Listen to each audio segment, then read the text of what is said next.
Bismillahirrahmanirrahim. Al-Hikam nomor 1. Min alamatil i'timadi 'alal 'amal nuqsanur raja' inda wujudiz zalal. Setengah dari tanda bahwa seorang itu bersandar diri pada kekuatan amal usahanya, yaitu berkurangnya pengharapan terhadap rahmat karunia Allah ketika terjadi padanya suatu kesalahan atau dosa.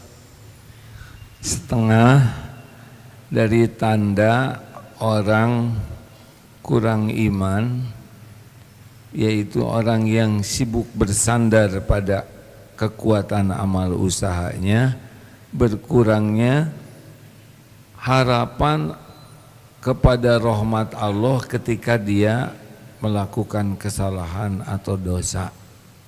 Begini,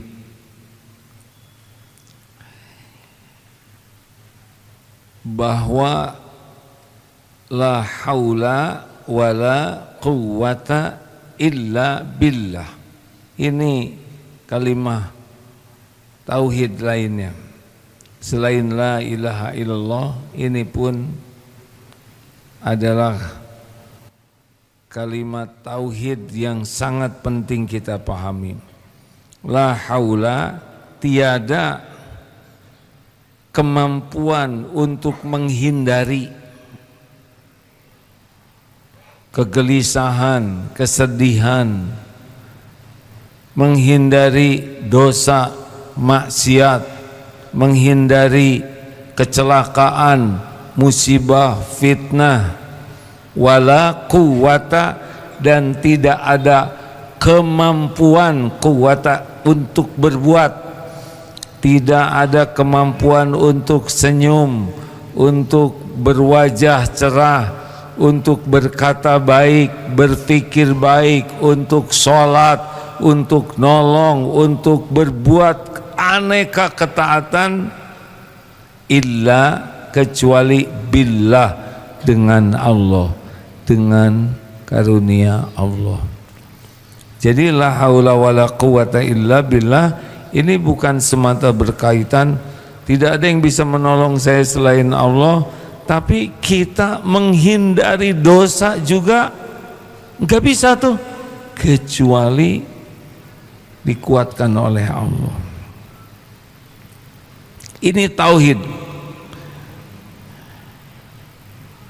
Maka bagi kita yang mudah berbuat dosa, yang merasa gelisah terus, banyak cemas, sedih, galau, mudah emosi, mudah berbuat maksiat, mata, pikiran, telinga, takut oleh ancaman orang, tidak ada kemampuan kita menghindari hal tadi kecuali ditolong Allah. Kalau tidak ditolong Allah, kita ini bergelimang maksiat. Kalau tidak dijaga Allah, kita ini sudah berlumur dosa. Segini kita berdosa tuh karena Allah mencegahnya. Kalau tidak, kita tidak kumpul di sini nih, karena nafsu tidak menyukai majelis taklim. Setan tidak menyukai kita belajar agama. Hanya karena ditolong Allah saja kita bisa melawan tipu daya setan, kita bisa mengalahkan hawa nafsu, malas datang belajar. Apa saudara pikir bisa sholat jamaah itu karena kemampuan kita? Tidak. Coba dengar azan. Jawab azan ini. Allahu Akbar, Allahu Akbar. Asyhadu an la ilaha illallah. Asyhadu anna Muhammadar Rasulullah. Hayya 'alas shalah. Tuh. Hayya 'alal falah. Ayo sholat. Tiap udah kemampuan kita bisa datang ke masjid, memenuhi panggilan selain dengan pertolongan Allah. ayo raih kemenangan, la haula wala quwata illa billah. Tidak mungkin. Semua kejadian nikmat maupun musibah hanya bisa terjadi dengan izin Allah Subhanahu wa taala. Tidak mungkin mata ini berkedip tanpa izin Allah. Tidak mungkin nafas ini terhela tanpa izin Allah.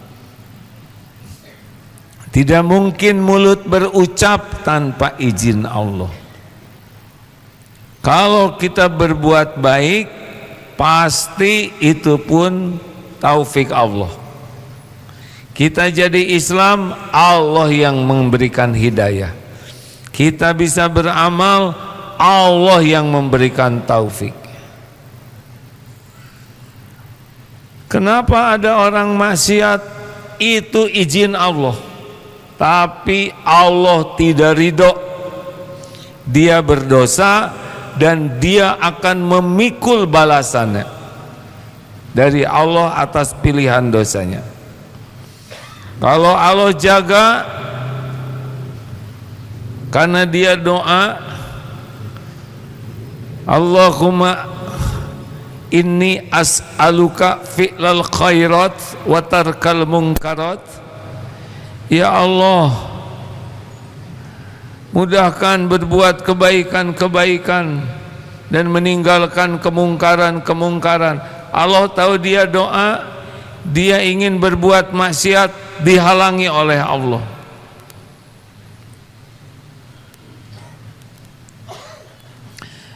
Ada seorang ulama yang berkata begini, kalau engkau ingin mengetahui kedudukanmu di sisi Allah, lihat kesibukan apa yang engkau berikan, yang Allah berikan kepadamu.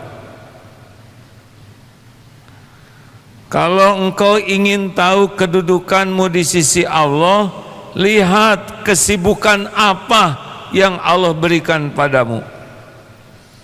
Kalau engkau disibukkan berzikir, artinya Allah sedang mengingatmu.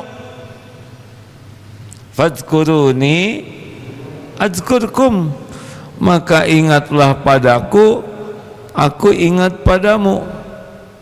Kalau engkau disibukkan dengan senang membaca Al-Quran, berarti Allah sedang berbicara padamu lewat Quran. Kalau engkau disibukkan oleh Allah senang sholat, senang dan betah bersujud, berarti Allah senang dekat denganmu, karena sujud saat terdekat hamba dengan Allah. Kalau engkau disibukkan oleh Allah sedang berdoa, berarti Allah akan memberi padamu. Kalau engkau disibukkan oleh Allah senang menolong orang lain, berarti Allah menyiapkan pertolongan untukmu. Wallahu fi aunil abdi makanal abdu fi auni akhi. Allah senantiasa menolong orang yang senang menolong. Tapi kalau sebaliknya, engkau disibukkan dengan dunia yang melupakan Allah, maka engkau dilupakan oleh Allah. Kalau engkau sibuk dengan perbuatan maksiat, engkau jauh, Allah jauh darimu. Kita tidak mungkin bisa berbuat, makanya minta terus. Di antaranya zikir la haula wala quwata illa billah. Ini wasiat Rasulullah kepada Abu Dzar Al-Ghifari. Kalau tidak salah yang keempat adalah perbanyaklah zikir la haula wala quwata illa billah. Kapan kita baca? Sebaiknya, sebanyak-banyaknya.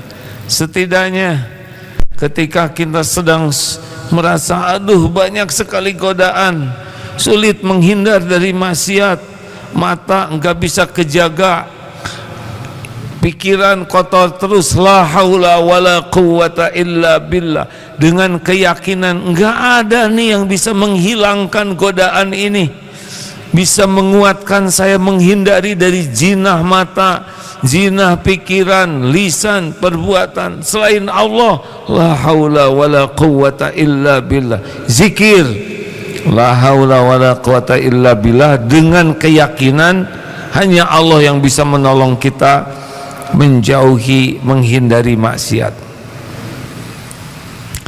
Demikian pula kalau kita sedang menginginkan sesuatu, ingin tahajud, ingin sedekah, ingin umroh, ingin haji, ingin bisa membahagiakan orang tua, ingin hafal Quran, apapun keinginan kita, sebutkan la haula wala quwata illa billah. Enggak mungkin kita meraih kebaikan sekecil apapun, apalagi yang besar, tanpa pertolongan Allah.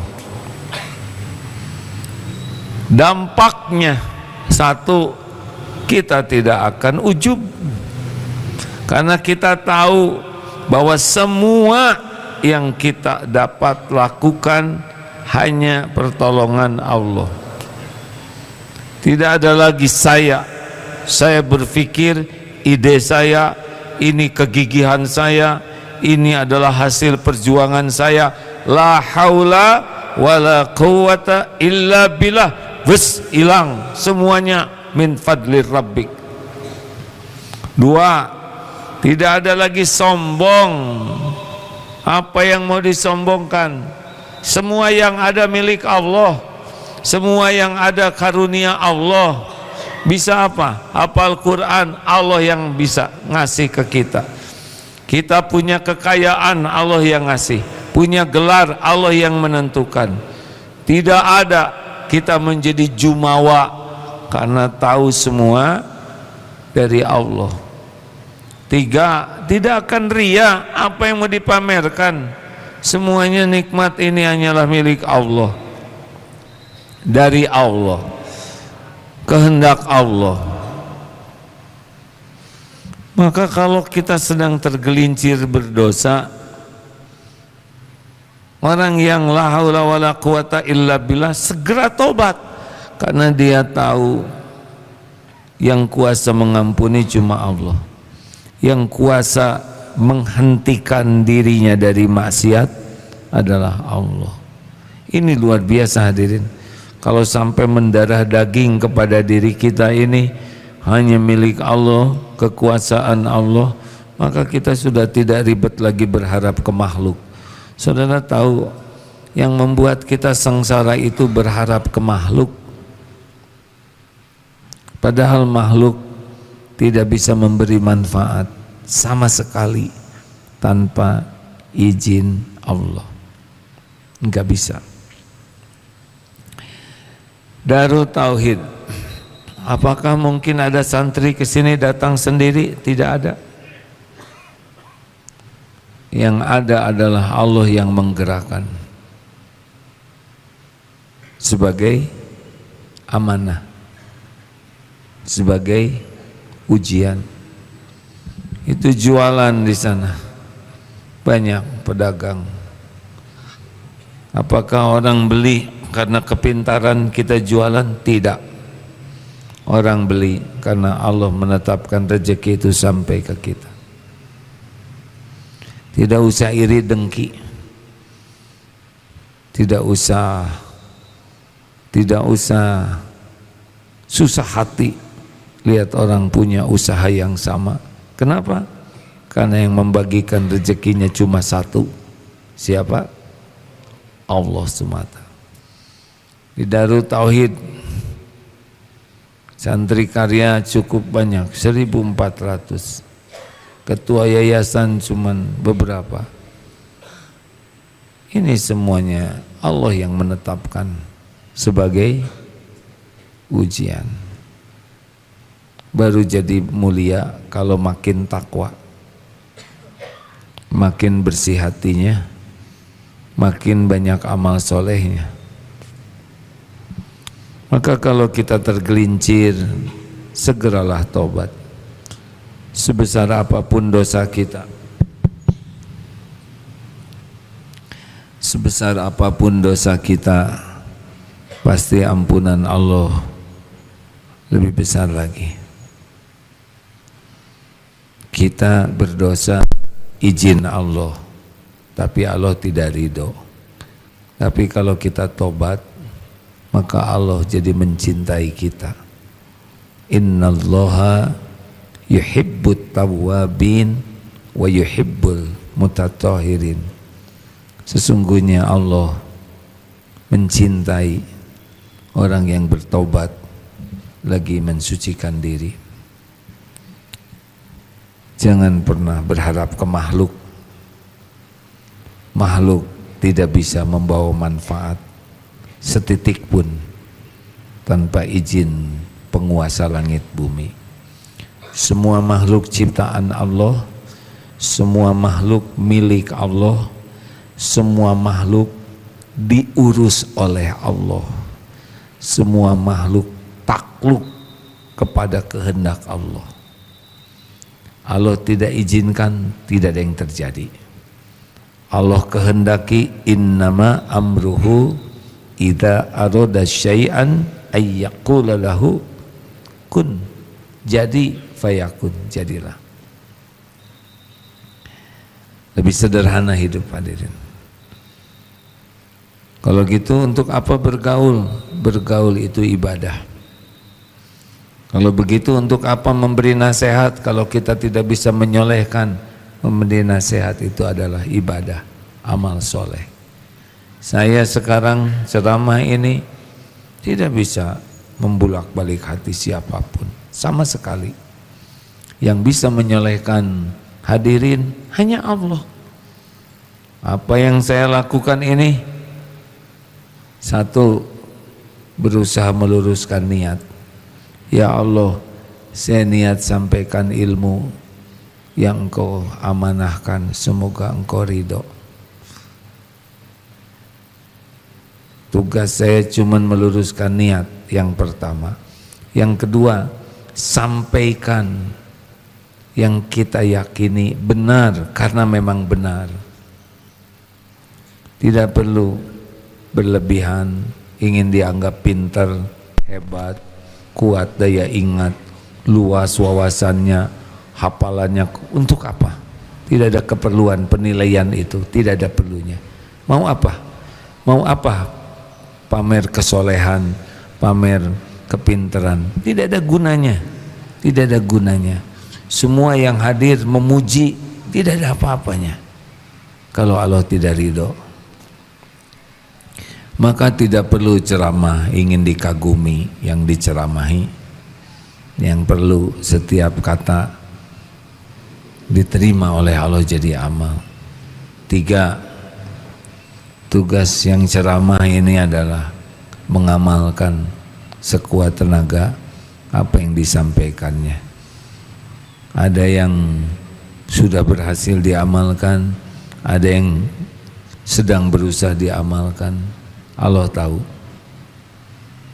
4, mendoakan kepada Allah supaya manfaat.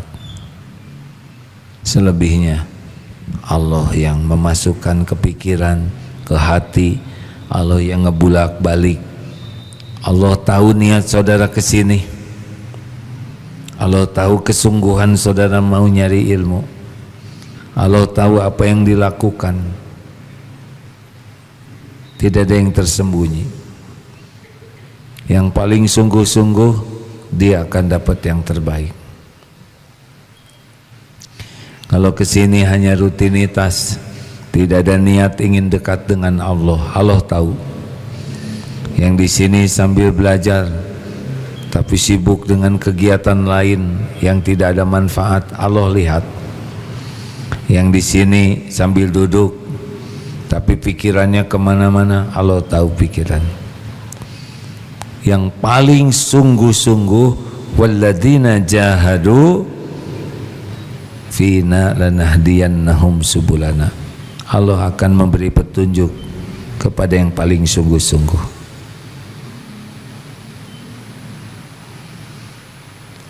Gimana kalau aib saya kebuka?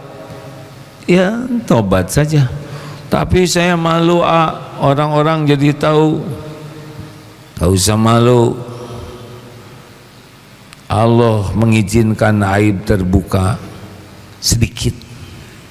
Benar? Jangan malu dengan penilaian orang, tapi takutlah tidak diampuni oleh Allah. Tapi orang-orang sekarang jadi menghina saya, gak apa-apa, penggugur dosa. Jangan takut jatuh kedudukan di mata orang, takutlah tidak diampuni Allah. Kalau aib kita kebuka, itu izin Allah.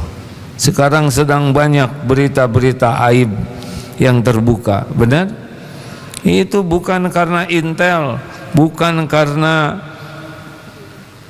upaya orang, Allah yang mengizinkan terbuka. Kalau disikapi dengan benar, Allah yang akan menutupnya, mengangkatnya. Mati-matian orang mau membuka aib kita, tapi Allah menutupi, tidak terbuka. Kita semua punya masa lalu, orang tidak tahu karena Allah yang nutup.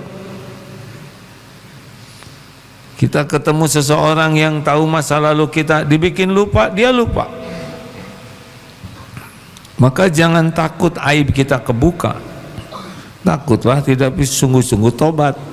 Karena yang mengancam kita itu bukan aibnya, tapi tidak tobatnya. Wa man lam yatub fa ulaika humudz zalimun. Dan barang siapa yang tidak tobat, dialah orang yang zalim.